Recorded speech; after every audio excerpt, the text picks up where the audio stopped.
Well, good evening, everyone, for another wonderful monthly reading in this series from the PoemWorks community.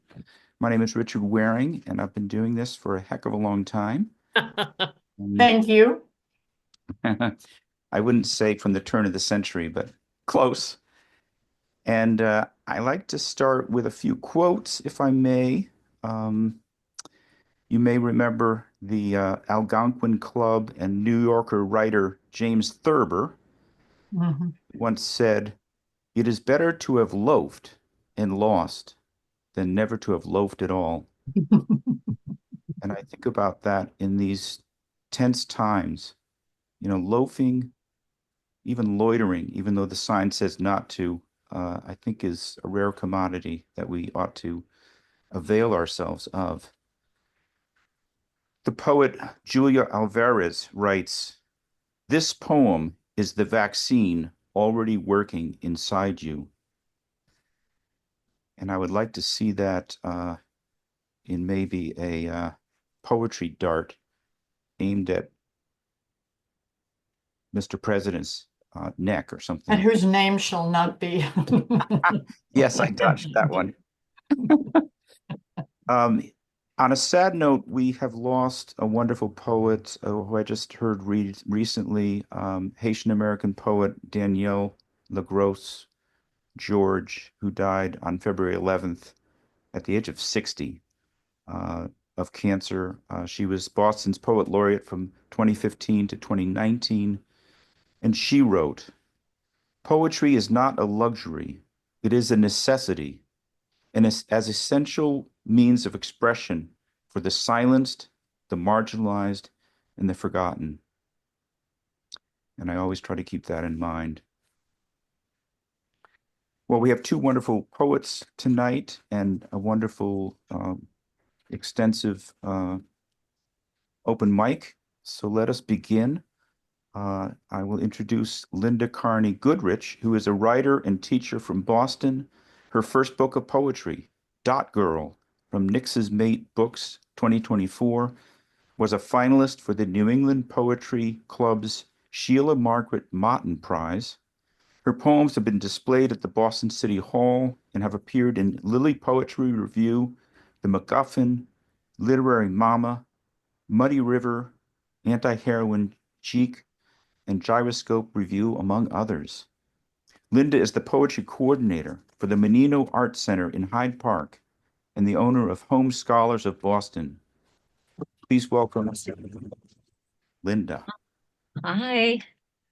Oh, thank you so much for having me here, Richard. It's an honor to be here and share this space with you all and to read along with Kathy. So this is my book.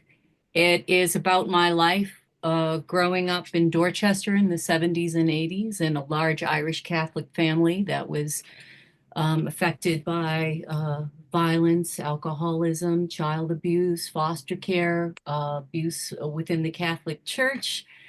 And I think that about sums it up. I couch it in sections related to complex post-traumatic stress disorder.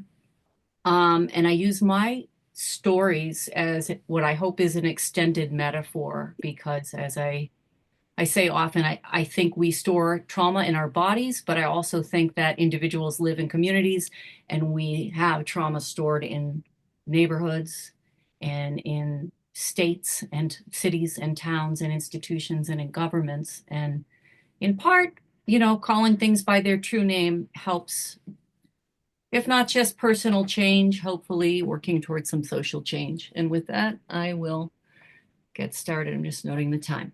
Okay. I'm going to jump around all over Dorchester, where the water meets the sky. We move in fog and reek of fish, sneaking out screenless windows at night, climbing down garage roofs or window tapping trees. In slick, shiny streets under faint blue light, we dance in silence to the beach. The bosses and their workers snore through the perfect time. We scream our names like angry owls under the bridge by the beach. Your brother slept here, where the tunnel curves by the road. One night he saw us, he was singing the Rolling Stones. Knees winked from the holes in his filthy white pants. Car lights flashed him a spotlight of shame. We pretended not to hear him say, "Get out of here." The sand is sharp, but we go barefoot. Tiny pieces of glass prick our feet, reminding us of pain we haven't felt. The air is foul and alive as we strip down under each other's star-like eyes. The two of us back float, white stick bodies in bruised and murky water, only hands touching, we breathe out the memories of the day. Stare at celestial light born before we were. You claim there's a spot where the water meets the sky, where souls swim free and no one calls them home. In the morning, we sneak back, wake our parents, and remind them to take us to school. Dorchester bike ride, otherwise known as vodka, beer, and cigarettes. I swim in the beach with the green glass sand, go to school with the Saints of Boston, do crafts with the Girl Scouts. Everyone knows girls don't build campfires. They don't rough it like boys. I wonder at the woman who swam the English Channel. How was it she knew she could do that? I wonder if God loved me, why did he make me so ugly? Why did he make me a left-handed girl? I ride my bike down Salina Road with my eyes closed, smell the boiled Sunday dinners, wonder what it is to fly, to jump from cloud to cloud.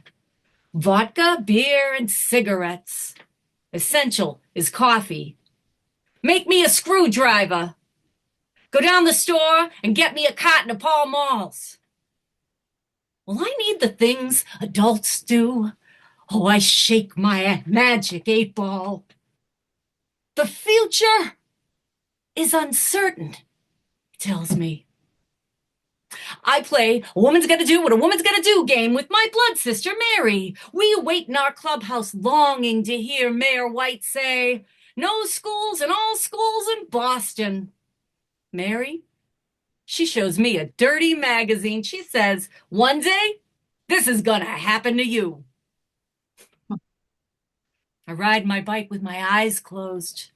I've dreamt so many times I can fly. I believe it is my secret power. I ride my bike from stop sign to street lights, to schoolyards, to parking lots, connecting my own private constellations. My father gives my mother a haircut to save his hard-earned money. He cuts her hair so short, she needs a wig. I go to church. I take communion. I secretly hide the body of Christ in my coat pocket. I wonder what would happen if I sneak it home and plant it like a seed in my yard. If I grew wings, they'd sprout hot pink and blue, but in my dreams of flying, I don't have any wings. I fly naked in the sky, doing tricks. No one can touch me. Look, it's a girl in the sky doing tricks. Oh, they'd marvel. And that's special because girls don't sit with Christ. Girls can't be priests. Girls don't even get to keep their own last names.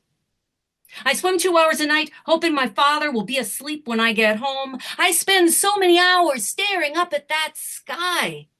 My third-grade teacher told me that clouds don't feel like nothing. But I know she's not that smart. Of course clouds feel like something. Clouds feel like cotton, like sticky taffy. They feel like water or a mattress. They feel like a tight hug from Aunt Irene with that sweet, boozy breath and those big, fluffy boobs. That was 8-year-old Linda. My mother's eyes were birds. Sometimes they were shy chickadees and others violent chickens. Scared, angry, constantly pecking. Oh, there were the buzzard days and seagull days where her eyes cried themselves in 2 purple whirlpools swirling slow, sad circles in the skies of our dingy kitchen. On Blue Jay days, she fought ghosts in the living room. Worm-catching days when she wore a robin's red apron, got things done, cleaned house, scoured children. Then there were the ostrich days where she fluttered through the house to her own awkward rhythms. She wore short skirts, drew faces of men and women on her knees and thighs. See how they dance, she chirped. I absorbed her calls and flight patterns. My sister said my mother's true eyes were hiding, that they had once beamed blue like a queen's heart. I searched for them in the filthy pockets of her housecoats, the jewelry box where she kept little nests of our auburn hair. I yearned to hold them in my hands, to wear them like gems, to glimmer in her knowing and wither with her stare.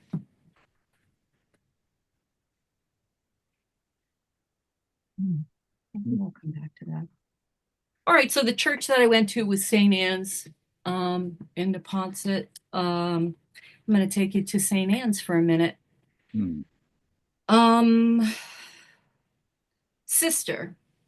Oh, do you do content warnings? I would say content warnings for everything. I should have done that. I don't know if you do that here. Sister, why must our saviors bleed forever? The sisters insisted Christ's wounds never heal.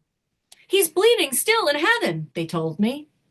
If I died wearing a scapula that was blessed by a priest, I'd go straight to heaven, to be with the God who takes virgins, turns women to salt for glancing back as their village is burned by his holy fire. The scapula that I wore in 3rd grade was blessed by a priest who molested my brother. The devil, they taught me, was worse than God. Both never die, both wait forever and make me choose. How to know at 8 years old that beautiful round number of infinity, long past 7, the age of reason, how to get away from God and all he created. Does the fire in hell burn eternal? Is my brother's priest there? Will I be? It's a sin to doubt and ask wrong questions, but tell me, do you know? Is it true? How I feel, torment churns through generations, eats suffering and me with my original wound covered by skin so thin, all my light gets out. Closest to God. So Pope John Paul II actually did come to Boston, and I happened at that time to live on Pope's Hill Street. I thought that was like a very significant. Pope John Paul II arrives in Boston in his fancy, roofless car, close to Tinny Ann Beach, where Bulger buries bodies under the sharp rocks we call sand, where we kids sweat like dogs, our tongues panting for bomb pops. His Pope wave renders the crowd silent as church. The vicar of Christ is debonair in his white cape and rubied fingers. As his ride slows, I pray he'll throw us bits of candy and gold.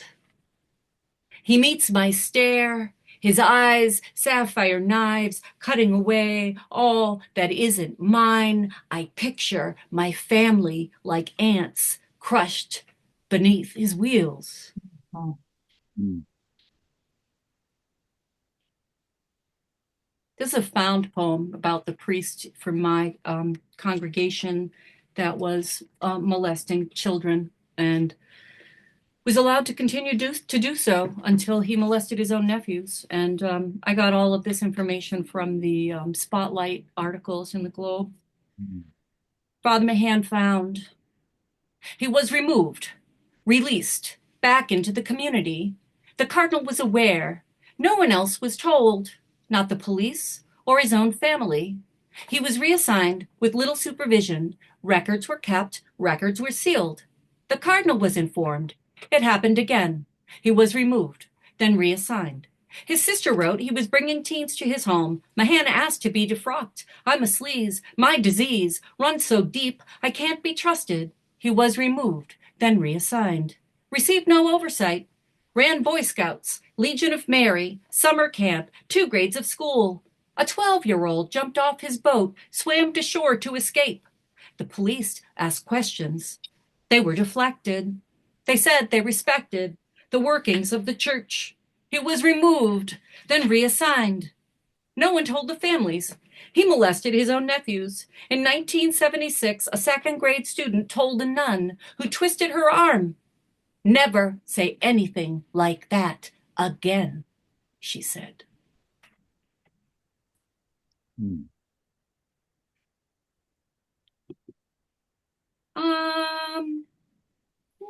I'm doing pretty good.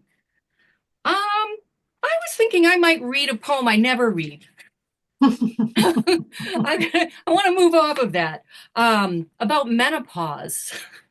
Go for it. Called Grand Climacteric.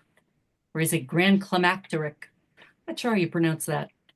Mm. I'd like to say, she said, it's an honor to live to see your own daughter through menopause. She actually said, just wait till you get to see your own daughter go through it too.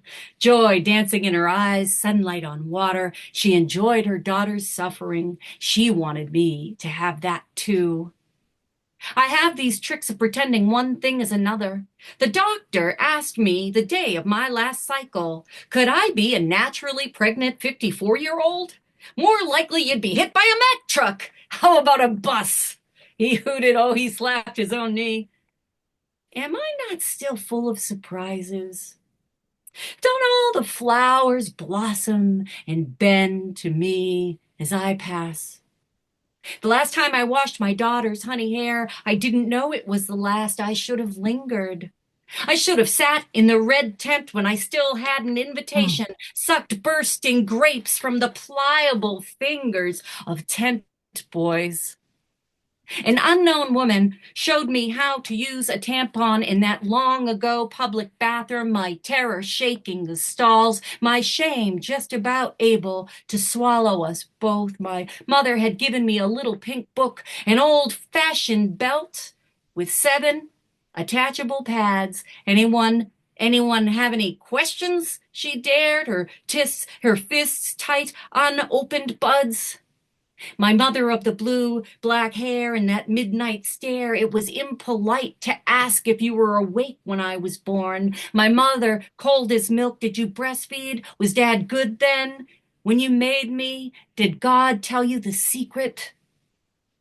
When I was 12 and suddenly wanted to devour boys, I was sure it was Satan come down to take me. I don't care. I don't care. I begged, I implored. I bathed my feet in oil for hours. Come on, lead me astray. Tell me the names of each living thing. Hmm. All right. Wonderful. I think, what time do I have? Like a couple, how many more minutes do I have? I would say a couple more.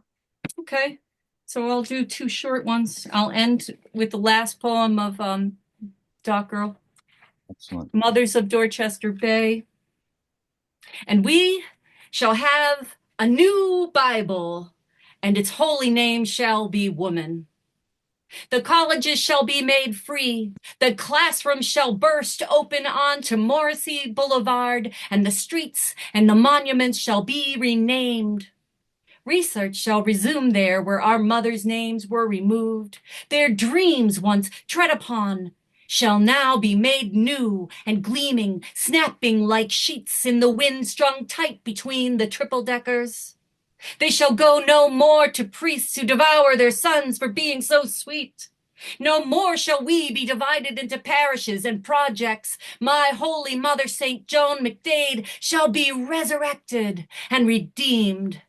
Oh, yes, the mothers of Dorchester Bay shall float and rise like new Jesus, and all of Boston shall know their stories, and they shall live forever, bodies unblemished, eyes unblackened. And you know what? I think I'll stop there. I think that's good. You sure? Well, I could do, if you want one more, I could do a forgiveness poem or I could do another body poem. What would you want? We need forgiveness. Okay, let's go to forgiveness. I just have to find it. Oh, this is a good one. You might hear some Duncan in this if you Robert. yes. If I could time travel, I would visit my father. He told me about the first time he woke up in the back of a U-Haul drunk at 6 a.m. He was 17 and it happened again and again. The bottle inserted itself into his hands, downed itself his throat. For decades, it poured itself into clear bottles, packed itself into his lunchbox at the post office. It memorized his zip codes.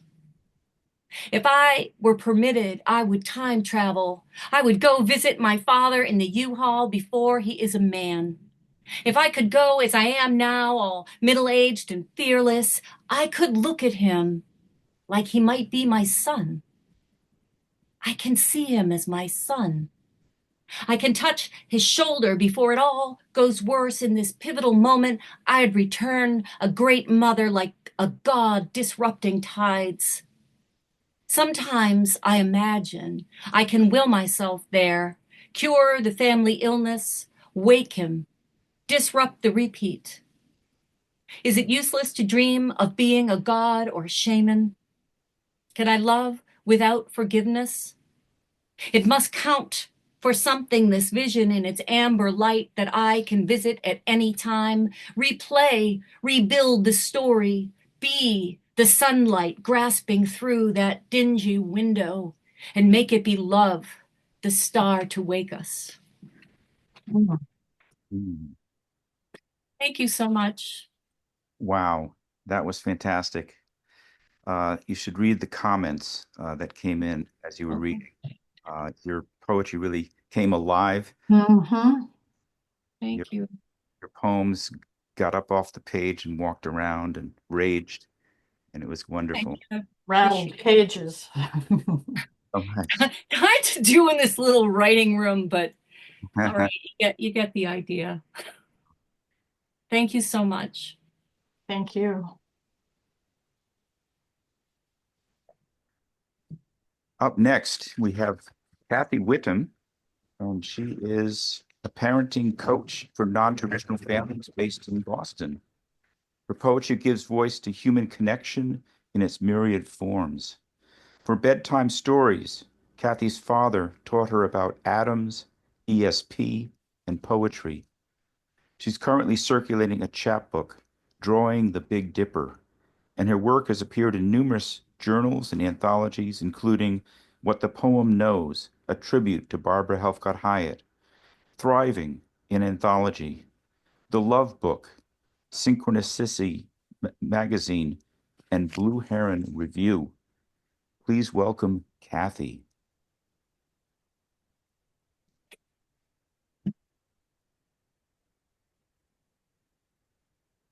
What a delight to get to read with you, Linda. It's so fun. So come journey with me. Family album, Fall River, Mass. Snapshot 1981. Me in the backyard of my grandparents' house in Fall River, with my infant daughter in my arms. Beside me stands my mom, Clara. Beside her, my grandmother, Egina, pressed down by time. Our line of women. Snapshot 1968. Mom and I poised to step into the entryway of my grandparents' house. Across from us stands a tall cupboard crammed with green stamp dishes, safely parceled in brown bags from the A&P, tied up with white string. I am 14. It's Sunday. Snapshot 1982. My grandfather sitting next to the treadle sewing machine. Tendrils of smoke twist up from the ashtray near him while he circles a tobacco-tinged finger in my baby daughter's expectant palm, chanting in Italian, grinning like sunrise. Snapshot 1970. Mom and I standing with my grandma in the warm smell of pizza dough rising from the kitchen radiator. My grandfather seated on the far side of the chrome-edged red formica table that takes up the center of the room, dipping toasted and torn Wonder Bread into a small Revere-ware pan of reheated black coffee. Snapshot 1972. My grandmother in the entryway, her back a curved turtle shell, secreting a folded envelope from the pocket of her navy blue cardigan into my mom's hand, like life depends on it. It would be $100, maybe $200. Snapshot 1934. My grandfather holding a dinner plate in the air. Shattered shards of my grandmother's china littering the kitchen floor. Invisible shrapnel flying at 3 young daughters. Mom was the third. Mm.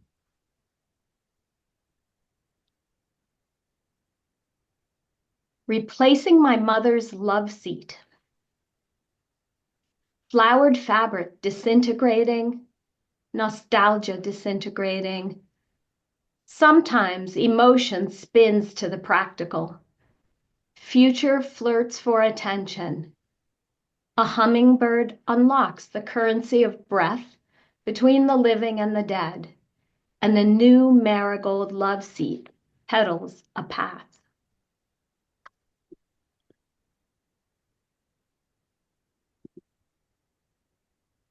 A child knows. The kitchen table is crowded with silence, held together by a fluorescent circle of light. When there's love but no room, confusion becomes orientation. Held together by a fluorescent circle of light, green beans on the table lose heat waiting. Confusion becomes orientation. No one quite arrives. Green beans on the table lose heat waiting to go where they belong. No one quite arrives. A child knows to go where they belong. The kitchen table is crowded with silence. A child knows when there's love, but no room.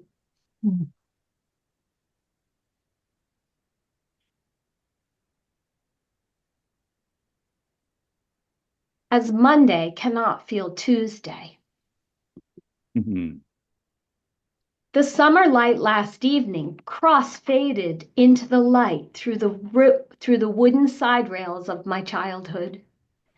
It reminded me of the hidden truths I carry with the infinity of a mirror held to a mirror.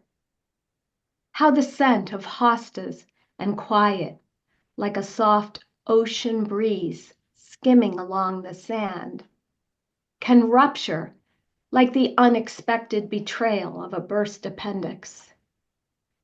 As Monday cannot feel Tuesday, Tuesday not yet woven from the summer light last evening.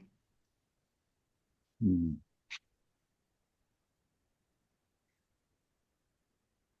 Sitting at the foot of my bed, my dad taught me atoms, how everything is made of atoms.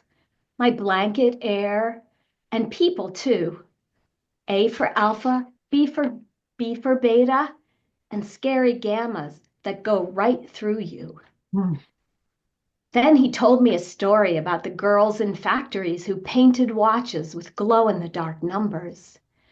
Their young, full lips pointing tiny brushes so as not to waste the radium. Lying in bed, I imagined their skeletons glowing in a cave. My dad engineered electrons to precision at Los Alamos. The sound is what followed him. Decades later, as his grandchildren listened, entranced by his eyewitness account of the first atomic bomb test blast, his hands slowly mushroomed, the unholy roar shuddering from his core. Mm.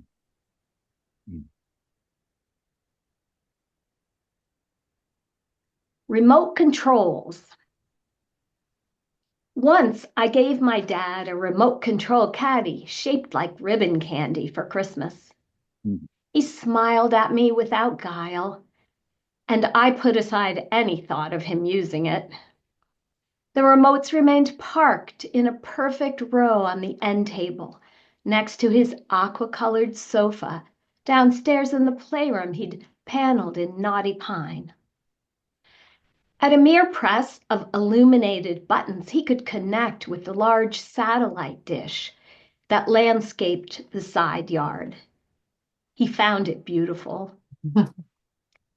He could connect with the antennas masting the house and the mini dish crouching low in the grass.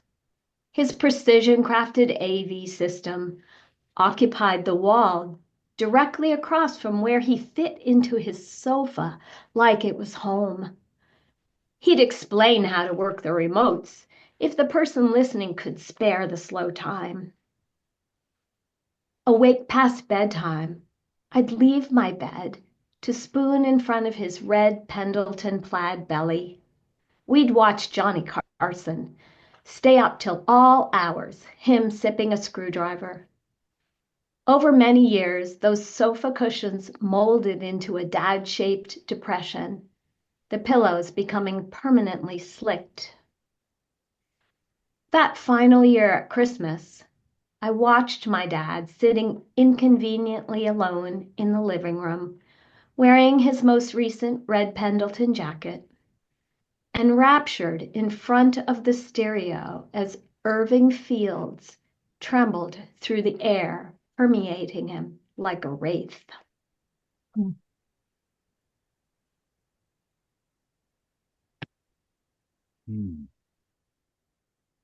Shaving my dad. A way of seeing home is the silence left behind, is also a way of gathering razor, shaving cream, pink plastic basin, molding and smoothing, surrendered face to resolute razor, or relinquishing a final cheek into warm, still chest, until a tear is wheeled out the front door on a rattling metal stretcher. Mm.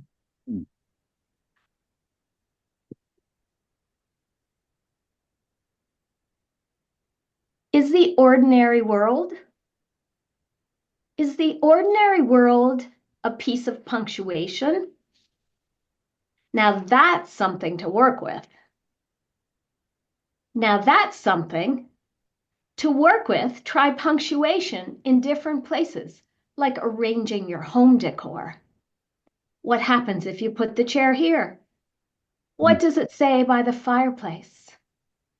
What does it say? What does it say by the fireplace or over here next to the couch?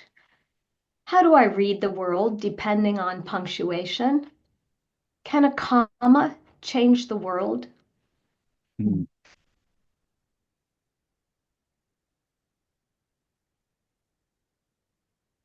What I found above the hung ceiling in my dad's office No one saw my father going into the club that night in the East Village. He was draped in scalloped poufs of seafoam chiffon gathered at the sides. A cocktail dress I found among the brittle and yellowed boxes from Jordan Marsh, Talbot's, Filene's, excavated from between the joists above the hung ceiling in his office. No one heard his dress whispering in the night, or picked up the Morse code of fashion heels against the sidewalk, lost in the noise of the city. With each startled cover I lifted, a picture began to reveal itself like a Polaroid. Exposed on the floor, a couture worthy of envy by a woman of the 50s. Full-figured bras, white, sensuous slips, red, black, pastel blue, lavish lingerie with delicate pink pleats. A classy suit, black, the kind Jackie O wore. Fancy cocktail dresses, size 18. Sizing has changed. The Jackie O jacket fits my size 6 frame. Maxi dresses in paisley polyester. Stockings for days, silver slip-on heels, clear band across the top, adorned with a sparkly gem. 2 pairs. A young girl's dress-up dream. And what a stash of fashion magazines. He saw in his reflection how perfectly the classically coiffed brunette wig framed his delicate features that night. Clasping each sheer stocking into his garter belt with precision, only he heard his declaration, and now I am become myself. Wow.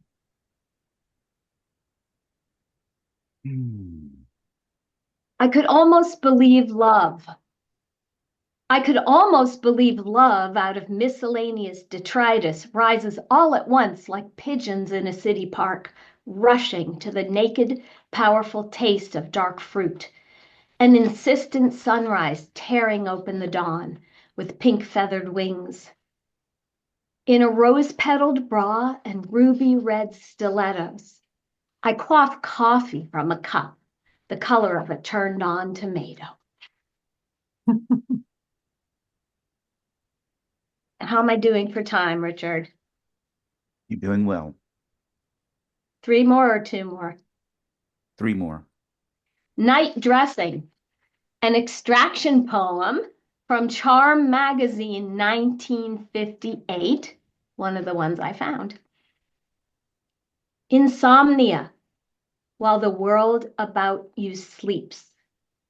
Delicious privacy, to listen to the city's night music, to indulge in lazy delights, allow yourself the loveliest rose-strewn prettiness and warmth, gently flowing, pleasure, the most feminine of tiny pleats, warm, glowing, intricate ways to enjoy every moment of your most private time. A fine hand, free-flowing, exquisitely simple.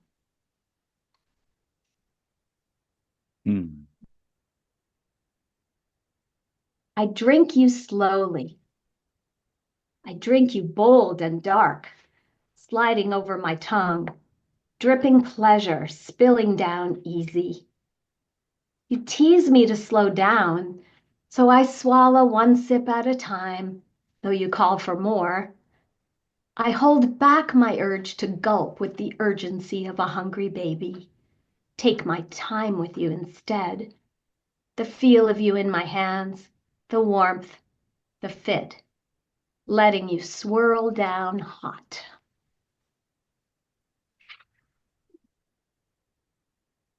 And my ultimate, that was my penultimate. An enema for the road. If only there was enough water. But the water is erratic these days and confused into frozen flakes in the south. The frozen water that fell from the sky here in Boston was not confused. It performed beauty and provided a backdrop for the cardinal in my backwoods to revel in crimson. Where are the words when the color of silence is white fog? The moon is new, the snow is cold, colors are quiet. The lines blur, curtains part, steam rises off the lake. Unfolding like backwards origami, a whole galaxy depixelating. Thank you. Wow. Wonderful reading. Thank you so much, Kathy. Thank you all for being here, Awesome. and Richard for the opportunity. And now let's hear from the rest of the room. And first we have Mid Walsh.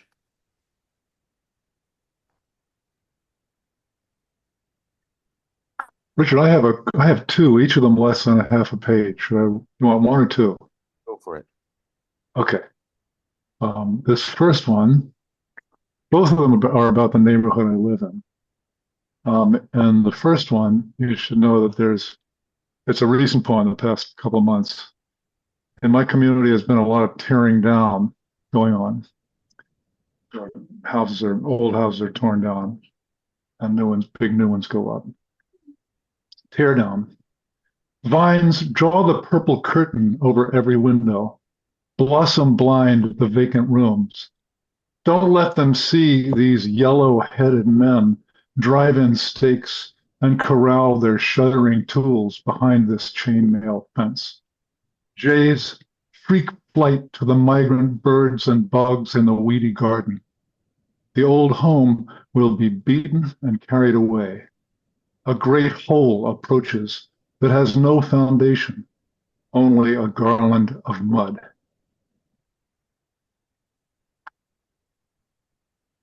And the second one is called Cold Evening.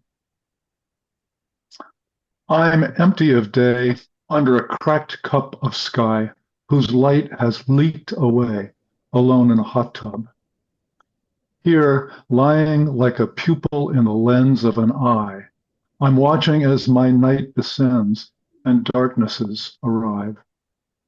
Bubbling as the leafless limbs of trees drain ink from heaven, steaming as they draw sap down in silhouetted rivers and flood me for the season when everything is black. The sense is going out of me. These eyes will close. Relax. Thank you, Mid.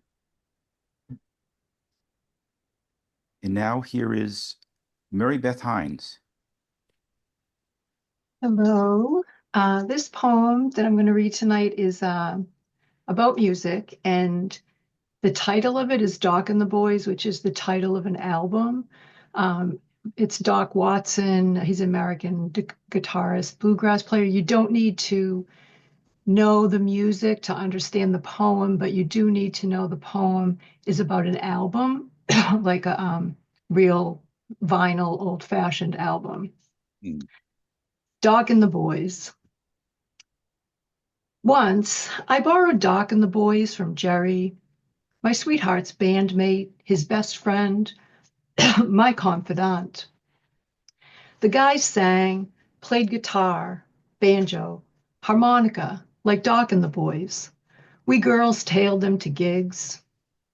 Alone at night, I listened to Tennessee Stud over and over, my body ringing like a struck bell, a freight train tearing down the tracks outside my childhood bedroom window, and I felt myself losing well before the losing began. I clung on for dear life, my bow full tilt flap picking faster and faster through every recklessness he came across. When he took up with the red-headed madcap Maggie, Jerry had to wrest me from his cheating arms. I cried for weeks. Let Jerry kiss me hard once, twice against his beefed up Silverado before I fled. After, all I had left were the songs on that album. That record, with all its skips and grooves, meant the world, and the more stridently Jerry brayed for it back, the more joy I took in his wanting. 40 years later, I still pull that album out sometimes. I no longer have a stereo to play it on, but just seeing those bearded, beer-mugging good old boys on the cover recalls that virgin rush of wanton power. Thank you, Mary Beth. And now, Margot Wizansky.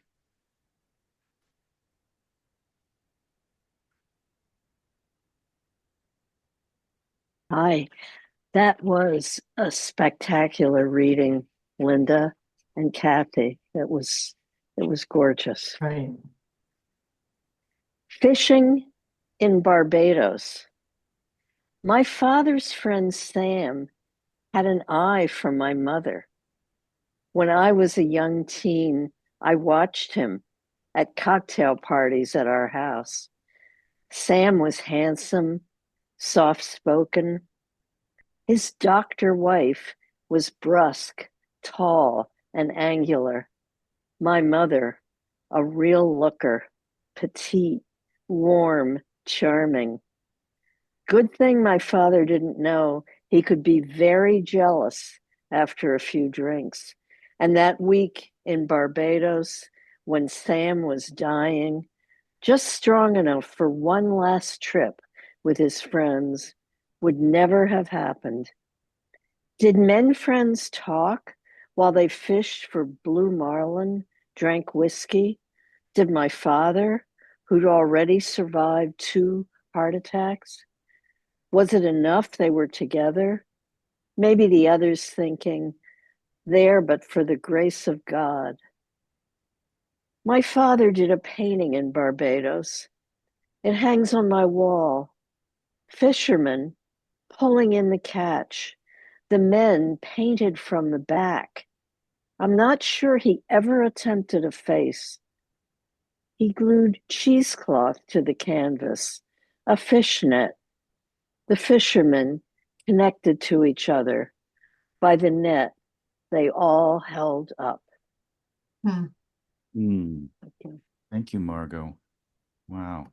And now a new friend to this community that I met in Weymouth, Brian Mosher. Thanks, Richard. I want to read one that was in the most recent issue of Nix's Mate, which I'm pretty excited about. It's also in this new book that I have just had released. Oh, nice. Awesome. So I'm also very excited about because I'm fairly excitable. Anyway, it's called So Much Depends. It was not intentionally a reference to William Carlos Williams, but I guess it sort of works that way too.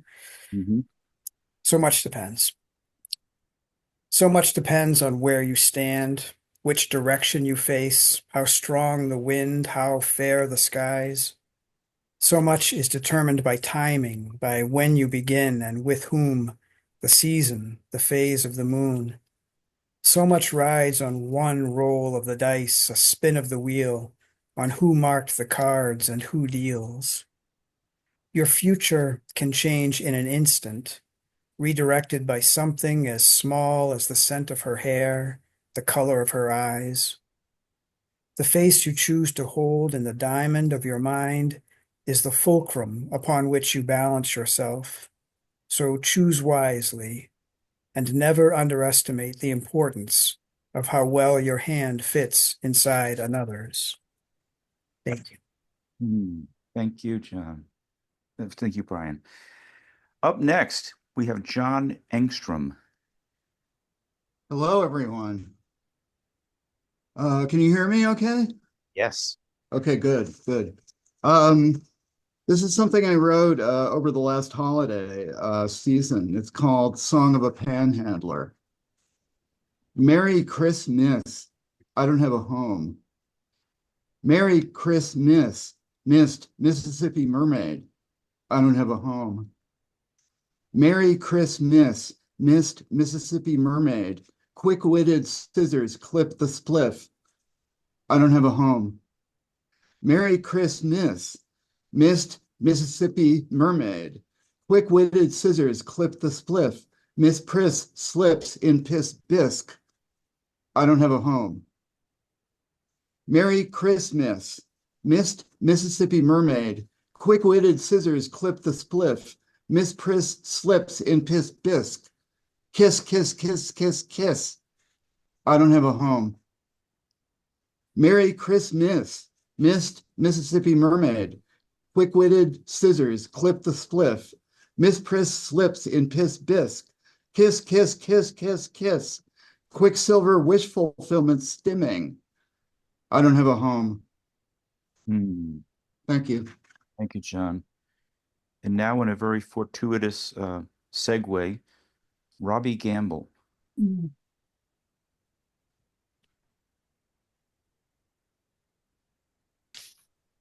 Linda and Kathy, that was amazing. Beautiful, beautiful poems. I'm really happy to be here tonight. This is a brand new yesterday poem. It's called Thaw. Acres of snowdrift receding incrementally, like prayer leaving the body. Water, that trickster, recalls forgotten states. Rivulet, the tinkle of slush, puddle. You and me still monochrome after the season of long and starless nights. Infused with news of suffering, near and far. Now horizons come into focus as fog undulates, lifts. Beneath us, detritus is granular, leaf rot, dissolving scat, mycelia awakening. We do not recall what we were dreaming. Until one evening, a crescendo beyond the bare line of birch, a chorus fierce and joyous, shimmering, unapologetic. The peepers take up lovemaking. Thanks. Wow. Thank you, Robbie. Up next, Glenn C. Koenig.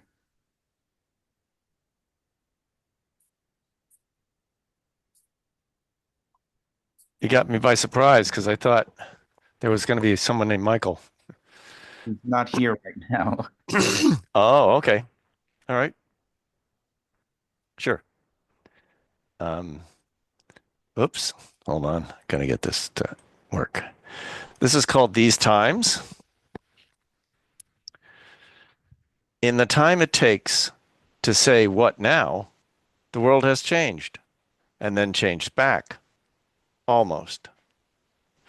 The instructions say, if you feel dizzy, close your eyes for a moment.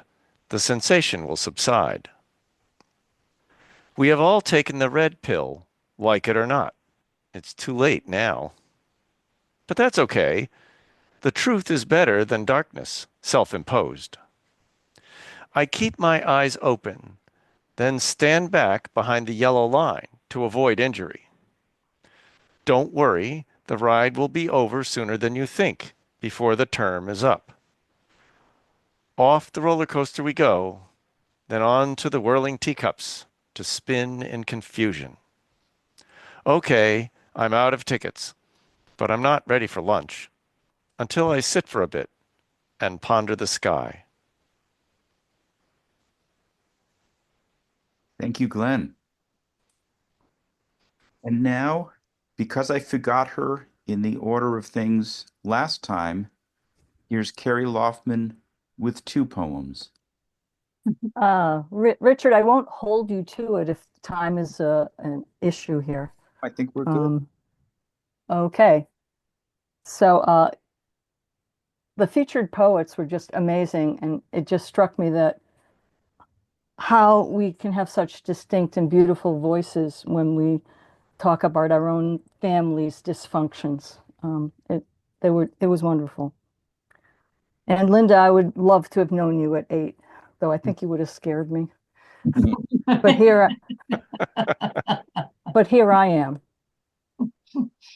I was barefoot, tossing my flip-flops aside in the heat and running, burning the soles of my feet on city concrete. I was leaping manhole covers set in tar and debrading my winter skin with friction and popsicle freeze.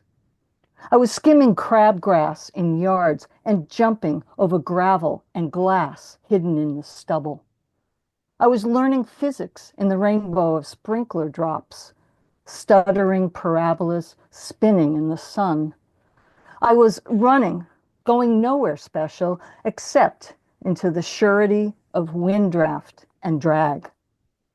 I was refraction and reflection on speed, bent and bouncing on waves displaced. I was changing direction on a whim. I was perpetual rotation of dazzle light. I was an 8-year-old, unkept. I was dirt. I was sweat. I was flight. Fabulous. And now to get ready for my haiku challenge in April, I have a haibun, which is just a prose poem with a haiku. Scarred heart of a selkie. My husband keeps resurrecting old photos of me. 26 years old, lean and sweat straining in the Falmouth road race. Smooth-faced twin of a Campbell's soup kid. My Dorothy Hamill hair framing the 35mm Olympus camera that I prized. Cropped headless by his camera, I was a naked Venus posed against the cliffs of Gay Head. My beach clay painted torso turning up the heat. I never wanted that pedestal. That girl didn't even appreciate what she had when she had it. Always that ellipsis of self-doubt, the thin veneer of aspiration like spring ice on the muddy river. She went hungry to make weight, replaced indulgence with abstinence, sacrificed love to selfishness. I've returned to the scene of those crimes, pardoned. And here's the haiku. Minding the body, lifting the weight of past souls, small bites of ripe pear. Mhm. Nice. Nice. Thank you, Kerry. And now please welcome Margery Silver, who will be one of our features next month.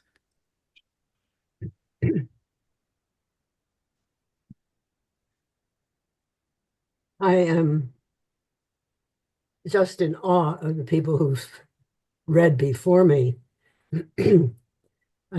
Linda and Kathy, what wonderful poems, and so many gems afterwards. I will not read this time from my new book, but I have to hold it up anyway. And I will read from this next month. But this is kind of in honor of Barbara, because she taught me what ekphrastic meant. So I'm going to read an ekphrastic poem.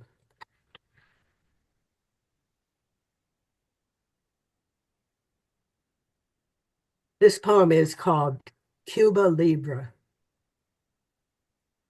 Generous gobs of sunscreen smoothed on skin, sun hat on my head, I step into the Cuban heat to the beat of Guantanamera. The music comes from the casa next door, a sea blue anchor on its sign, declaring it rents only to tourists. The art museum is a cool refuge from the relentless sun. A step from the arched entry hangs the painting of a young man, life-size and nude. Oil on canvas, unframed, unprotected. his head tilted, black hair against a swirled pink and blue background. His face, unbearded and boyish, but the almond skin of his torso glistens on hillock muscles. Between his legs, the artist painted a large bundle of gold coins, a glistening fig leaf.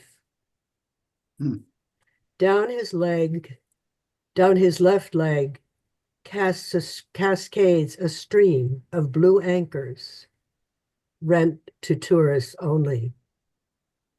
Did the artist intend the despair and shame as his eyes cast down at the anchor that nails his foot to the floor? Wow. Ooh. Awesome. Thank you, Margery. Look forward to hearing more. Up next, Carla Schwartz. Wow. Such good poet. Can you hear me? Yes. Yeah. Yep. Okay.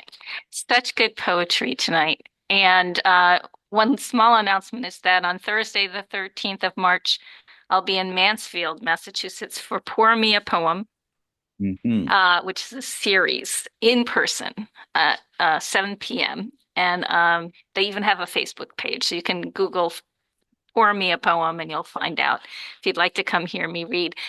And I was going to read a different poem, but then Kerry read her Hines, and I thought, okay, I got a poem into the Rattle Hines tribute section, and it's a Hines, and mine is also, they have a lot of experimental ones where the haiku is potentially just threaded through the text, but mine, the haiku comes at the end, and it's pretty simple and short, and it is called Impact. Let me thank you for a life you didn't know you granted. How could you have known driving our small suburban road in your white Ford Falcon that sunny afternoon before you stopped short of running my small body down? I'm guessing by now your life's past and done with, but at 4, how could I have known the nightmares you'd have to live with, waking just as the car taps my little girl head? Or dreams where the car stops short and I don't lose my hearing or my small unrooted teeth. There's so much I couldn't know about what happened to you afterward. Sky high insurance, putting the brakes on a marriage. Wow. Thank you. Thank you, Carla. And now our penultimate poet, Connemara Wadsworth. This was a wonderful evening, and I thank everybody who's read and the 2 poets who started us off. I have learned about you. This is called Old Drawings. Each move, I took them with me, dog-eared folios that held my drawings, the ones I wanted to keep, until some of the old newsprint became too fragile to save. They shredded like fall leaves. I was a shy 16 then, joined a studio class, chose an easel at the back of the room. Those first drawings were headless, footless, tentative, some poorly done. I kept ones I liked that showed me I could draw, that spurred me on.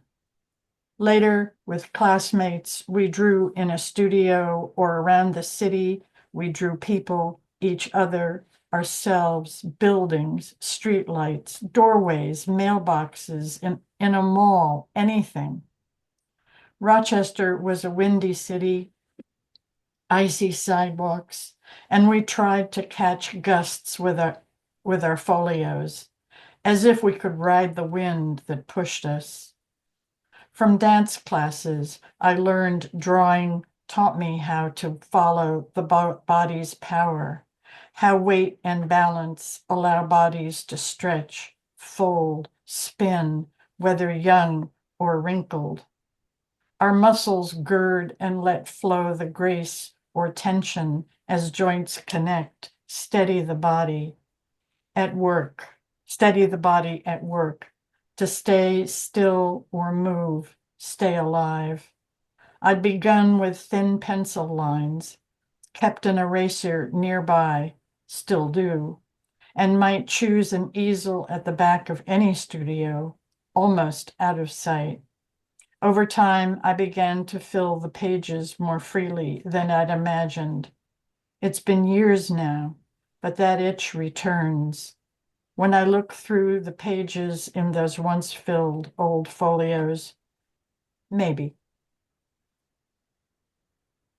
Awesome. Thank you, Connemara. Thank you. I will wrap things up with a poem that I wrote before I read Robin Wall Kimmerer, and it's called Moss. Pocket moss is dry when earth is dry. Mountain pincushion is wet when it's wet. How to let the world pour right in. In the city, in the wild, on the old gray wall at the edge of the farm, it takes little for the generosity flourishing everywhere. The great swamp, for instance, that once stretched clear across New Jersey, brought down to size by sphagnum, sipping the shores of glacial Lake Passaic. All other plants are Johnny-come-latelys. After that soft bridge between water and land is built, rough things covered until the earth is one green anthem. Nice. Oh, my heart is restored by the words. It's as if we have been vaccinated by the poems and the words we read tonight, just as Julia Alvarez had suggested. Comments, anyone? Final thoughts? I loved this reading. I forgot to mention that my first meeting of Linda was through Danielle Legros Georges when she was the poet laureate. Yes. I was so surprised I heard her read a couple of weeks before she died, and I had no idea. Yeah. It's very sad. A beautiful person. Yes. Wonderful teacher at Leslie. Ah, why is death so efficient? Does it happen to everyone? Damn it. Exactly. And if you live long enough, you've got to grapple with grief and figure out how to memorialize your suffering. I think that's the last step in the grieving process is to write about it. Tell us.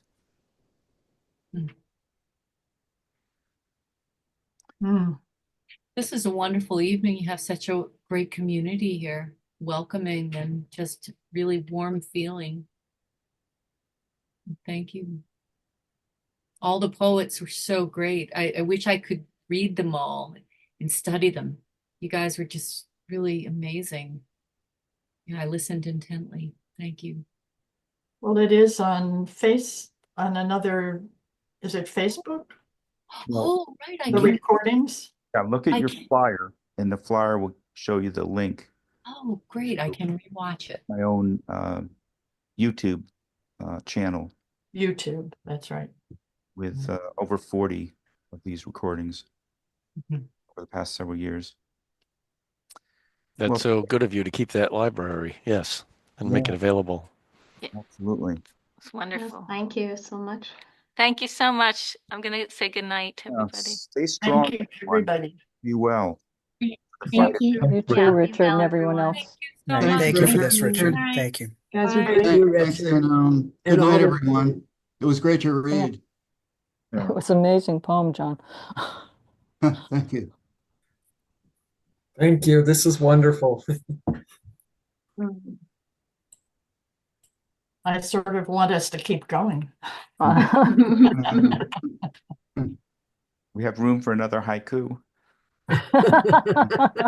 Or two or three. Take me a little while.